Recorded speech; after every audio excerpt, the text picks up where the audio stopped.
Have you ever wondered why the legend of King Arthur has captivated hearts for centuries? Is it the mystical sword, the noble knights, or the quest for justice that keeps us enchanted? The legend of King Arthur is one of the most enduring stories in Western literature and history. It tells the tale of a noble king, his magical sword Excalibur, and the legendary knights of the Round Table. Rooted in both historical and mythical elements, this legend has been passed down through centuries, evolving with each retelling. King Arthur represents the ideals of chivalry, honor, and justice, making his story a cornerstone of medieval romance and a symbol of the timeless struggle between good and evil. In this video, we'll dive deep into the fascinating origins of the King Arthur legend, uncovering how history and myth intertwine. We'll explore the key characters who bring this story to life, like the wise Merlin, the brave Lancelot, and the loyal Guinevere. And of course, we'll take a closer look at the iconic Round Table, a powerful symbol of unity and equality among Arthur's knights. Get ready to embark on a journey through one of the most legendary tales ever told. The legend of King Arthur finds its roots in both historical accounts and literary imagination. Historically, some believe Arthur may have been inspired by a real figure, a leader who defended Britain against Saxon invaders after the fall of the Roman Empire. However, the lack of concrete evidence leaves his true identity shrouded in mystery. Literarily, King Arthur was first popularized by Geoffrey of Monmouth in his 12th century work, Historia Regum Britanniae, where he combined earlier folklore and his own creative embellishments. This text laid the groundwork for later medieval romances, which expanded Arthur's story, adding elements like the magical sword Excalibur, the wizard Merlin, and the enchanted kingdom of Camelot. Over time, writers such as Sir Thomas Malory and Chrétien de Troyes contributed to the legend, enriching it with chivalric ideals and complex characters, cementing King Arthur's place as a legendary figure in both history and literature. One of the earliest and most influential texts about King Arthur is Geoffrey of Monmouth's Historia Regum Britanniae, written in the 12th century. This work is a pseudo-historical account that chronicles the history of Britain from its mythical founding by Brutus of Troy to the 7th century. Geoffrey's narrative is where Arthur's legend truly takes shape, blending existing folklore with his own imaginative storytelling. In Historia Regum Britanniae, Geoffrey presents Arthur as a great and noble king who unites Britain, defends it from Saxon invaders, and expands his influence across Europe. This text introduces key elements of the Arthurian legend, such as Merlin, the prophecy of Arthur's rise, and his eventual downfall. Geoffrey's work served as the foundation for many later medieval romances, influencing writers across Europe and cementing Arthur's place in literary tradition. It is through this blend of myth, legend, and history that King Arthur's story began to capture the imaginations of audiences for centuries to come. Over time, the legend of King Arthur has become a rich tapestry woven from both history and myth. Initially, the figure of Arthur may have been inspired by a real leader who defended Britain during the chaotic period following the Roman withdrawal. However, as his story was passed down, it transformed, absorbing elements of myth and fantasy. Medieval writers like Geoffrey of Monmouth added magical and heroic aspects, such as Arthur's enchanted sword Excalibur and the wizard Merlin. Later, authors like Chrétien de Troyes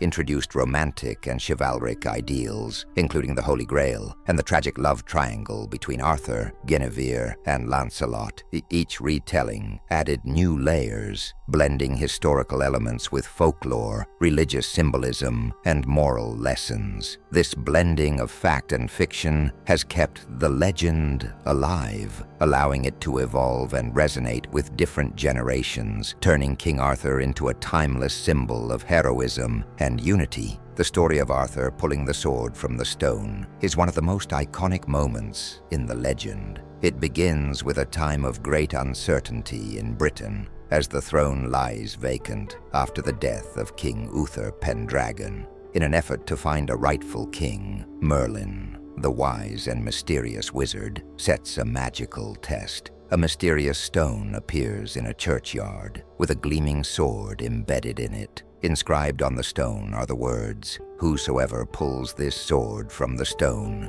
is the rightful king of Britain." Many noblemen and knights try their luck, but none can budge the sword. One day, a young squire named Arthur accompanies his foster brother to a tournament. In need of a sword, Arthur stumbles upon the stone and, unaware of its significance, effortlessly pulls the sword free. Witnesses are astonished, and Arthur's true identity as the son of Uther Pendragon and the rightful king is revealed. This miraculous event marks the beginning of Arthur's legendary journey as the destined ruler who would unite Britain and bring peace to the land. Arthur's rise to the throne symbolizes both destiny and divine right. When Arthur pulls the sword from the stone, it is not just a physical act, but a fulfillment of a prophecy, showing that he is the one chosen by fate to lead Britain. His ascent to power is marked by humility, as he is initially unaware of his royal heritage, raised as a common boy. This humble beginning highlights the idea that true leadership comes not from birthright alone, but from the qualities of character and courage. The sword itself, Excalibur, becomes a symbol of Arthur's authority and legitimacy as king. It represents not only the power to rule, but also the divine support he enjoys. By pulling the sword, Arthur is not just claiming the throne. He is accepting a sacred responsibility to protect his people, defend justice, and restore order to a fractured kingdom. His rise from obscurity to kingship is a reflection of the idea that leadership, while fated, also requires strength, wisdom, and a deep sense of duty. The Round Table is one of the most powerful symbols in the legend of King Arthur, representing the ideals of equality, unity, and chivalry. Unlike the traditional hierarchical arrangement of a king and his subjects, the Round Table was designed so that no knight would sit at the head, symbolizing that all knights were equal in status, regardless of their birth or rank. This table was a place where Arthur's knights, each chosen for their bravery, wisdom, and honor, could come together as a united force, bound by a common code of conduct. The Round Table also embodied the ideal of brotherhood among the knights, emphasizing mutual respect and shared purpose. It was a place for counsel, where Arthur and his knights would discuss matters of the kingdom, and for quests, where they would embark together in search of adventure, justice, or the Holy Grail. The table's circular design, with no beginning or end, reinforced the notion of unity. No knight was more important than another, and each played a vital role in the collective mission. Beyond its physical representation, the Round Table symbolized Arthur's vision of a just and harmonious rule, where all people, regardless of their background, could work together for the greater good. This idea of equality and mutual respect made the Round Table a lasting symbol of idealized leadership and the chivalric order that would inspire generations to come. The idea of equality and unity among Arthur's knights is at the heart of the Round Table and represents the ideals that King Arthur strove to uphold in his kingdom. In a time where power and status were often determined by birthright, Arthur's Round Table was revolutionary. By arranging the knights in a circle, with no head or position of greater importance, Arthur symbolized that each knight, regardless of their social class or lineage, had an equal standing within the order. This concept of equality is reinforced through the knights' shared values of honor, loyalty, and bravery. Each knight was expected to live by a strict code of chivalry, one that emphasized respect for others, the protection of the weak, and the pursuit of justice. The Round Table became a space where they could discuss matters of great importance on equal footing, collaborate on quests, and support one another in battle, fostering a sense of collective responsibility for the kingdom's well-being. Unity among the knights was not just about fairness, it was also about strength in numbers. Together, the knights formed a formidable force capable of defending the realm righting wrongs, and embarking on quests that would bring glory to Camelot. This unity was essential to Arthur's rule, as it embodied the idea that a kingdom can only thrive when its people stand together, working towards a common good. In this way, the Round Table and its message of equality and unity were not just a foundation for Arthur's knights. They were the cornerstone of his vision for a just and harmonious reign. The legend of King Arthur is filled with remarkable characters, each contributing to the complexity and richness of the story. Let's take a closer look at some of the most pivotal figures who shaped the fate of Camelot. Merlin, the wise and powerful wizard. Merlin is perhaps the most enigmatic character in the Arthurian legend.